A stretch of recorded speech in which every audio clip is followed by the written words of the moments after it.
یو ځل رسول الله صلی الله علیه وسلم د صحابه کرامو رضی الله عنهم سره ناستو، یو ماشوم راغی او د ښي څنګ کې کېناستو. صحابه حیران شو چې دا ماشوم او دا جرأت. ډوډۍ راغله. ډوډۍ په وخت کې رسول الله صلی الله علیه وسلم ته هغه څه لوښی راوړل شو چې رسول الله مبارک ترې شوروا یا هر څه چې وو هغه وڅښل.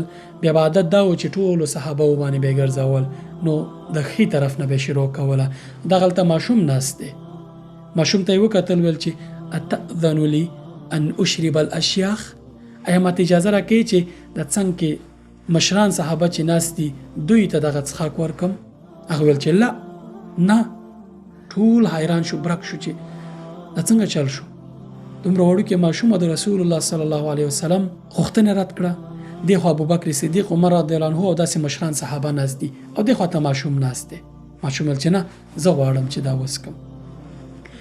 لوښی راواغسته، شوروا یې ترې وڅښله، یا څښاک یا خوراک چې و. ټول حیران وو، غوسه غوندې و چې ماشوم او دا جرأت د رسول الله صلی الله علیه وسلم غوښتنه هم رد کړه. کله چې خلاص کړه، ویل چې ما به احترامي نه کوله، بلکې نه مې غوښتل چې دا تبرک چې د رسول الله صلی الله علیه وسلم مبارکو شونډو چې هغه لوښي باندې لګېدلي مبارکې شونډې، دغه برکت زه واخلم او مبارک نه وروسته دا څښاک وکړم، دا تبرک زه بل چاته نه ورکوم. سبحان الله. رسول الله صلی الله علیه وسلم ورکړ، هغه وڅښه.